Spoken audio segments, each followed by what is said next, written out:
Okay, I have to do this in one take because once it's in the bowl, it's in the bowl. So I have all my ingredients ready. I'm going to try making the pulla, which I'm probably saying incorrectly, but I have everything all ready to go so that it would be easy to mix. So it said that first thing was that I had to mix half a package of yeast into a quarter cup of lukewarm water. So the original recipe had 9 cups of flour in it, so I halved it because I figured that was going to make an awful lot of bread.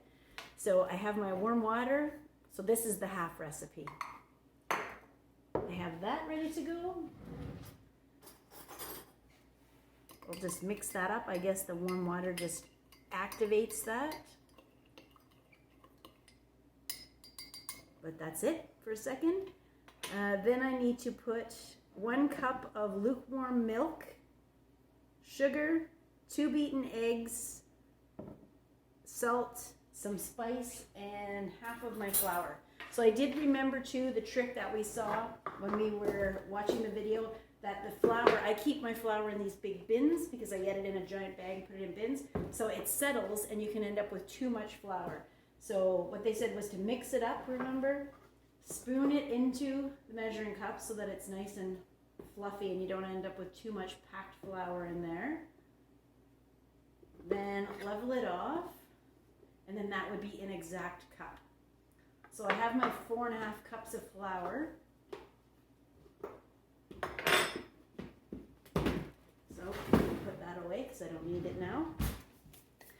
So I need to mix milk, sugar, salt, 2 beaten eggs, which I have right here, but I didn't beat them, sorry, and half of the flour. And then to mix it up slowly and then add the rest of the flour until I have a whole dough there.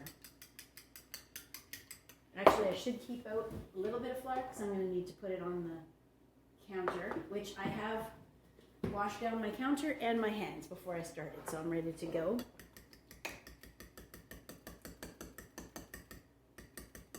Okay, so milk,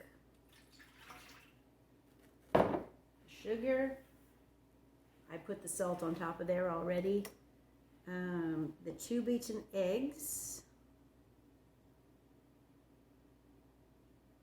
yep, I'm just making sure because I don't want to mess it up, I only have 1 shot at this, and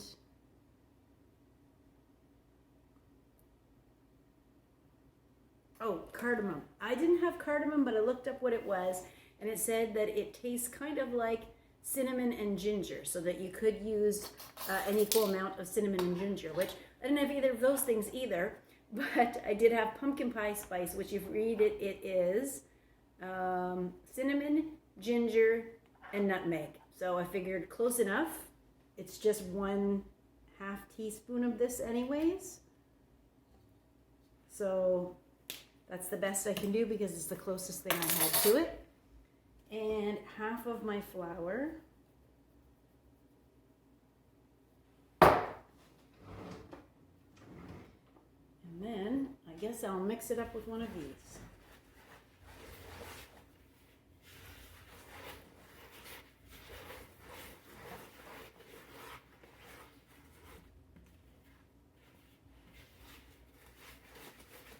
That's mixing pretty well.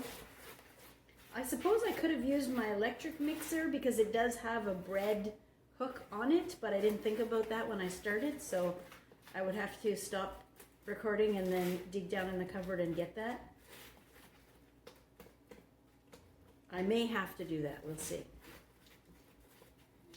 If this doesn't mix well, then I may have to do that. But I don't know.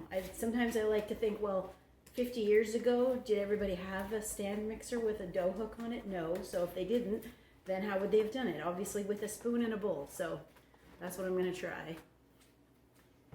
It's kind of how I do cake mixes too. I had a cake mix once that said if you didn't have an electric mixer, all you had to do was stir it 300 times. So now that's kind of my thing. If it says 2 minutes with the mixer, I just stir 300 times. That's if I don't feel like messing up extra dishes and making a mess. So after that, it said to put in this 1/4 cup of melted butter and a little bit more flour, and to just keep adding the flour, because I had 4.5 cups total, to just keep adding it a little bit at a time until it's all mixed in easily. Which, it looks pretty good so far. I mean, it's mixing easily. Oh, I didn't put the yeast. Hold on. Better add that too. That's going to need to go in there or it won't grow. Move some of my stuff out of the way.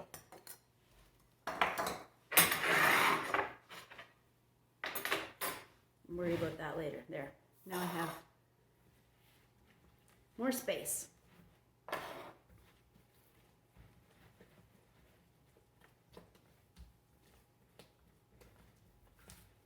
So far it doesn't look like bread dough. It looks more like, I don't know what you'd say, like muffin batter. But we'll see. Maybe that's why you add the flour a little bit at a time.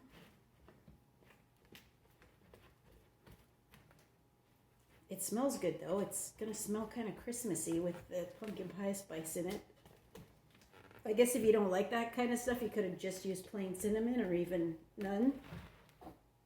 It is starting to get really sticky, so I could kind of see how it's going to be bread dough when I get the rest of this flour in. But so far this hasn't been too hard, and it's all really basic things that I always have. The bread yeast, I have it in a jar in the fridge. I don't have the little packets, so I just looked it up online how much is in each package, and a package is 2.5 teaspoons, so I just knew that I needed 1.25 teaspoons to have the same amount. I think it says it on the jar as well. Okay, this is getting really sticky. This is definitely like dough now.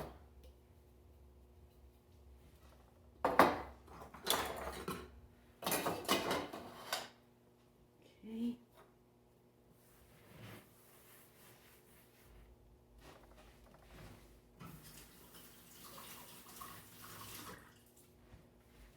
Just want to make sure that I didn't leave any salt or anything on here. There we go. Where's my towel? There it is. It's easier. Okay, well, it looks like dough. I'm going to say that it looks like dough. But it's kind of stuck to the bowl. And I'm supposed to put it on the counter on a floured surface and kind of knead it into dough. Then I'm going to need to put it on the counter and let it sit for 15 minutes. So then I'll come back and we'll see what it looks like. Let's see.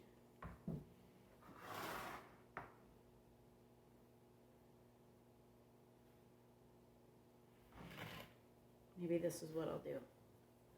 Put the flour. So I've got a surface so it's not going to stick.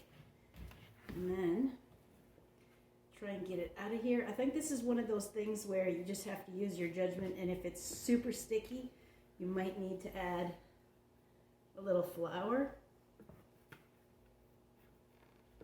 But we'll see what happens when I get it on here. I don't know if anybody else is going to try this, but so far it's pretty easy.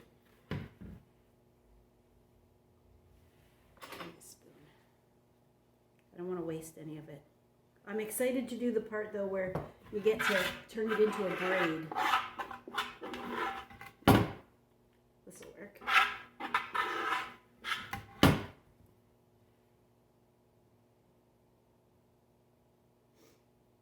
There we go. All right. So I'm going to put a little bit more flour on top too because it's definitely going to stick to my hands. It's like when you make Play-Doh and it's just a little bit too sticky. Sometimes it happens. So there we go. You know what? This is better. It's got a little flour on it now. Okay, so it said put it on a floured surface, cover it with a bowl, and let it rest for 15 minutes. So, okay, I think it's pretty well mixed. It's on the flour, so it's not going to get stuck there.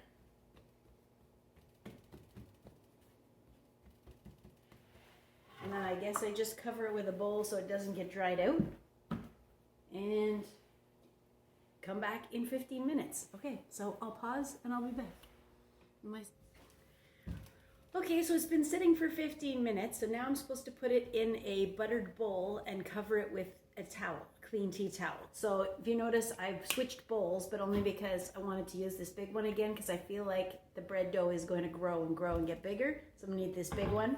So take it out of there, and to butter the bowl, you can put some butter or margarine on a paper towel and just wipe it around. But this is something my mom told me to do. When you unwrap the butter, if you have the butter wrapper, that you don't need this part because you use some of it up, just to use that wrapper, because you can use it to butter the bowl or a pan if you're making a cake. So just kind of like, I don't know, don't waste the butter. So I guess what this does is that if it starts to grow inside this big bowl, it's not going to get stuck.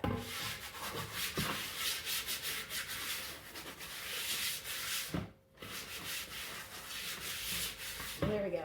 There's butter on there, and now I can throw out that piece of tea foil. So now I'm going to put this in the bowl. Ooh, it started to stick a little bit. Give a little bit of flour on it. And now I have to leave this for 1 hour in this bowl. So I'm going to put it in the bowl. And I keep these tea towels that are useless for anything else. Can't dry your hands on them, but people give you these fancy ones. I'm going to use this one to cover it up. And then we're just going to let that sit in there, I guess. That's just to keep it clean and stuff. And then when we come back in 1 hour, it should be much larger. If it's really cold in your house, it might take longer. I find that when I'm making things that have to rise, sometimes I make sure that the bowls are warm, or that the place I'm in is warm, especially when I'm making cinnamon buns. I sometimes put the pan in the oven for like 5 minutes just to warm it up, and then when I put the buns in, they grow a lot faster because they're in a nice toasty atmosphere, because sometimes in the winter it's not that hot in your house, so stuff might take a little longer to rise. So we're gonna leave that for 1 hour, and then when we come back in a split second, it'll have been 1 hour for me. And then we're going to punch the air out of it and then let it grow again. So we'll see what it looks like. I'll show you what it looks like before we go. It's like that, just like a little lump in the bottom of the bowl. It's not very big. We'll see how big it is when we come back in 1 hour. And the 15 minutes that I had to let it sit there was the perfect amount of time to do all the dishes that I used so far, because I do like to clean as I go, so I won't have any mess at the end other than just to eat it. So I'm gonna leave that, and I'll see you in an hour. Okay, so apparently it took many hours for this dough to rise, and I think the problem is that it is too cold in here, and I don't know if I let the yeast get bubbly enough before I put it in, and I may put it in the wrong order, but I let it sit for a while, and I got a good suggestion, which was to put it on top of the stove where the heat was coming out of the vent, and it might warm up the bowl and make the dough rise, and that seemed to have worked. So I'll get it, and I put an extra towel over it, and I put it under that warm spot there where it would just kind of like warm up the bowl. Maybe I could have put it on near a heat vent in the bathroom or something, I don't know, but I left it in the kitchen, and it did actually finally grow up to the size of a big loaf of bread. So now I just have to, I'm going to put some more flour on the counter. I'm going to dump this out. Yes, it's quite a bit bigger than it was before. I was worried I was going to have to throw it out and start all over again. So I need to put it into 3 sections. So I'm just going to cut it about even. I don't think it matters. It's exactly right.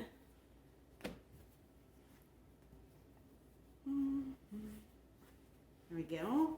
Because traditionally it should be in sort of a braided shape. So we'll get 3 pieces here. That looks about right. We'll stick them together. If you know how to braid hair, then I guess you can do this. So we'll give it a try. See if it turns out. I don't think it's going to be particularly beautiful, but I'll do my best. There, there, there, there. Okay, it's not too bad. It looks like something anyways.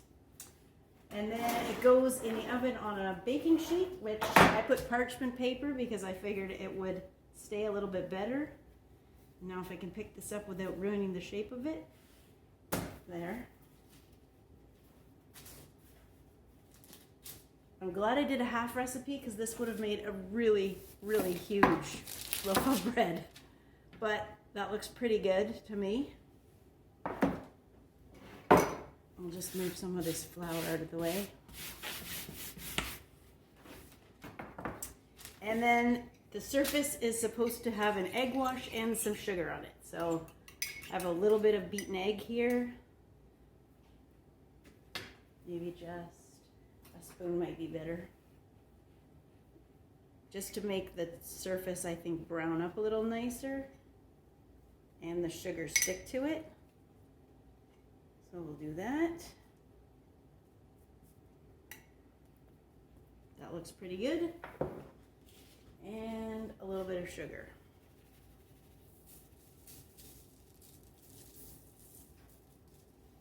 There we go. I think that's about as good as it's going to be. We'll see what it looks like when it cooks.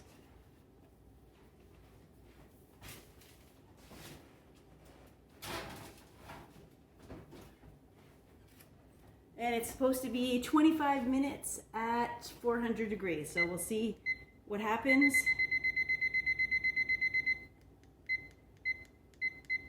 In 25 minutes. There we go.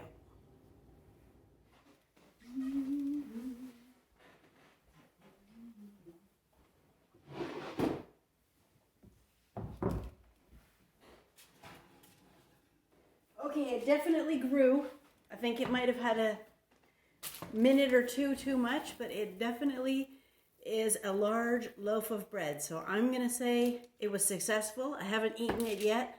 I'll let you know that after I try it, but it definitely looks like bread, definitely looks like a braid. So I'm gonna say I would try it again, and maybe it won't take me so many hours, but it looks pretty good to me.